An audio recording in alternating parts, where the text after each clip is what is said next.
2003 বিশ্বকাপ। সৌরভের নেতৃত্বাধীন ভারত অস্ট্রেলিয়ার কাছে হেরে রানার্স হয়েছিল। বিশ্বকাপে সচিনের ঝুলিতে মোট রান ছিল 673।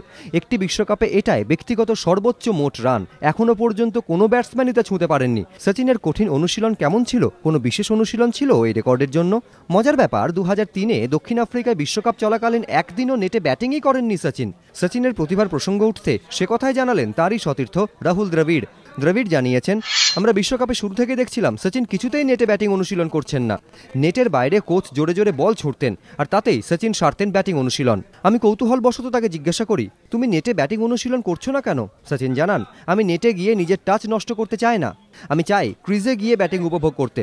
নেটে ব্যাটিং অনুশীলন না করলে অনেক হালকা মেজাজে ম্যাচে ব্যাটিং করতে পারবো।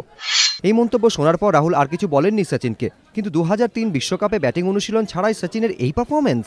সচিন এরকমই, সাফল্যের জন্য কোনো কিছুকেই তিনি রেয়াত করেন না। অনুশীলনের প্রয়োজনে ঘন্টার পর ঘন্টা নেটে সময় কাটিয়েছেন, আবার প্রয়োজনে একবারও নেটে ব্যাটিং না করে হয়েছেন বিশ্বকাপে টপ স্কোরার। সতীর্থ রাহুলের আফসোস একটাই, সচিন 100টি সেঞ্চুরি করেছেন কিন্তু বহু সেঞ্চুরি জয় এনে দিতে পারেনি দেশকে। ভিলেন দুর্বল বোলিং। এবিপি আনন্দ।